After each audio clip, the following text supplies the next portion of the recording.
Hello everyone, welcome back my YouTube channel. My name is Kulfasha और आप सभी देख रहे हैं मेरा official channel D U education club. I hope आप सभी ठीक होंगे और आप सभी ने अपनी अपनी स्टडी कंप्लीट कर ली होगी, क्योंकि देखिए जैसे कि आप सभी ने थंबनेल पर ही देख लिया होगा, आज की जो हमारी वीडियो है वो बीए प्रोग्राम सेमेस्टर 5th की होने वाली है, जिसमें आज हम हिस्ट्री की जो आपकी बुक है issues in 20th century world history, इसका क्वेश्चन पेपर डिस्कस करने वाले हैं। यानी ये जो आपकी हिस्ट्री है issues in 20th century world history, इसके मैंने कई क्वेश्चन पेपर आपको करवाए हैं।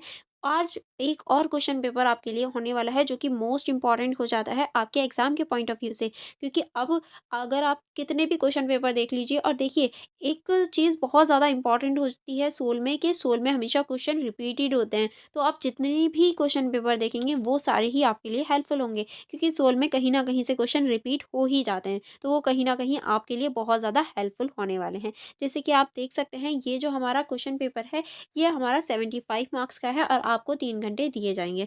और यहाँ पर थोड़े से निर्देश दे रखे हैं, जैसे कि आपको इस क्वेश्चन पेपर का आंसर जो है वो इंग्लिश या हिंदी, दोनों लैंग्वेजेस में से आप किसी में भी दे सकते हैं। ऐसा नहीं है आप हिंदी में ही देंगे या इंग्लिश में ही देंगे, जो आपको सही लगे जिसमें आप कर पाओ उस लैंग्वेज का चयन करके आप इस क्वेश्चन पेपर का आंसर दे सकते हैं। और देखिए यहाँ पर कई प्रश्न हैं, लेकिन आपको सिर्फ 4 प्रश्नों के उत्तर देने हैं, यानी आपको सिर्फ 4 क्वेश्चन अटेम्प्ट करने हैं। और जो भी क्वेश्चन आप अटेंड करेंगे सभी के जो अंक होंगे यानी मार्क्स होंगे वो इक्वल होने वाले हैं, तो आप कोई भी 4 अटेम्प्ट कर सकते हैं। ठीक है, तो चलिए फिर हम जल्दी से अपने क्वेश्चन पेपर की स्टार्टिंग करते हैं। जो हमारा फर्स्ट क्वेश्चन है वो है हमारा, विश्व इतिहास और वैश्विक इतिहास से हम क्या समझते हैं। यानी देखिए, विश्व इतिहास और जो वैश्विक इतिहास है उससे आप क्या समझते हैं ये आपको बताना है। पहले आपको विश्व इतिहास को डिफाइन करना है, फिर आपको वैश्विक इतिहास को डिफाइन करना है इसके अंतर्गत। ठीक है, जो हमारा सेकंड क्वेश्चन होगा, सेकंड क्वेश्चन है हमारा, रूस में अक्टूबर 1917 में बेल्शविक की सफलता के कारण बताइए। यानी देखिए, आपने रूस की अक्टूबर क्रांति जो कि 1917 में हुई थी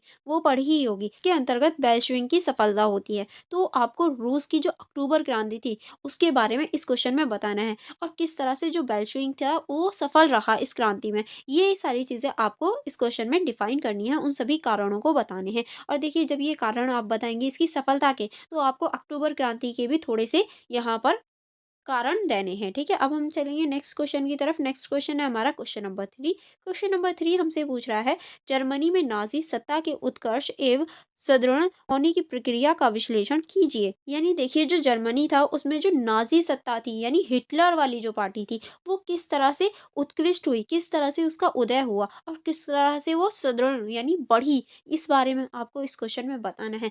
तो सबसे पहले आपको इस क्वेश्चन में नाजी पार्टी यानी नाजी सत्ता के बारे में बताना है, और उसके बाद में आपको जो हिटलर था हिटलर के बारे में बताना है, क्योंकि नाजी पार्टी में जो हिटलर था वो सबसे इम्पोर्टेंट रोल निभाता है। उसके उत्कृष्ट होने के, उसके बढ़ने के सारे ही जो कारण हैं वो हिटलर होता है। तो आपको हिटलर के बारे में भी इस में ज़रूर बताना है। ठीक है, अब हम चलेंगे क्वेश्चन नंबर 4 की तरफ। क्वेश्चन नंबर 4 है हमारा, राष्ट्रीय संघ सफल था या असफल, चर्चा करें। यानी आपको इसमें राष्ट्रीय संघ की सफलता और असफलता पर चर्चा करनी है, क्योंकि देखिए राष्ट्रीय संघ कुछ चीज़ों में तो सफल था लेकिन कुछ चीज़ों में असफल रहा। क्योंकि देखिए, राष्ट्रीय संघ का मुख्य उद्देश्य यही था कि युद्ध ना हो। प्रथम विश्व युद्ध के बाद बनाया बनाया गया राष्ट्रीय संघ ताकि युद्ध ना हो, लेकिन ये इस चीज को रोक नहीं पाता और द्वितीय विश्व युद्ध हो जाता है, तो ये इसकी हो गई एक असफलता। ठीक है, तो ऐसी बहुत सारी चीजें हैं जो राष्ट्रीय संघ की सफलता तो है पर असफलता भी बहुत है। तो आपको इन दोनों के ऊपर चर्चा करनी है और बताना है कंक्लूजन में कि राष्ट्रीय संघ सफल रहा या फिर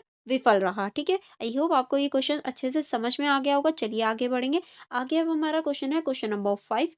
क्वेश्चन नंबर 5 पूछ रहा है हमारा, इंग्लैंड में सफ्रोगेट आंदोलन ने महिलाओं के अधिकारों में कैसे योगदान दिया। यानी इंग्लैंड में जो सफ्रोगेट आंदोलन हो रहा था उसने महिलाओं के अधिकारों को कैसे योगदान दिया, महिलाओं के अधिकारों को बढ़ाने के लिए या महिलाओं के अधिकारों की रक्षा के लिए या महिलाओं के अधिकारों के लिए उसने किस तरह से योगदान दिया, ये सारी चीजें आपको इस क्वेश्चन में बतानी है। तो सबसे पहले आपको जो इंग्लैंड में सफोगेट आंदोलन था उसके बारे में बताना है, फिर इसने किस तरह से महिलाओं के अधिकारों के योगदान में एक भूमिका निभाई थी ये आपको बताना है। ठीक है, अब हम आगे चलेंगे क्वेश्चन नंबर 6 की तरफ। क्वेश्चन नंबर 6 है हमारा, विश्व युद्ध के बाद उपनिवेशवाद विरोधी संघर्षों के उद्भव की चर्चा कीजिए। यानी विश्व युद्ध के बाद जो उपनिवेशवादी विरोधी संघर्ष उत्पन्न हो गए थे उनके ऊपर आपको बताना है, क्योंकि देखिए जब प्रथम विश्व युद्ध हो जाता है उसके बाद उपनिवेशवादी विरोधी जो संघर्ष है वो उद्भव हो जाते हैं, या ये कहें वो बढ़ने लगते हैं, वो और ज़्यादा फैलने लगते हैं, क्योंकि अब सभी देशों को लगने लगा था कि वो भी आज़ाद रह सकते हैं, उन्हें भी आज़ादी चाहिए। इस वजह से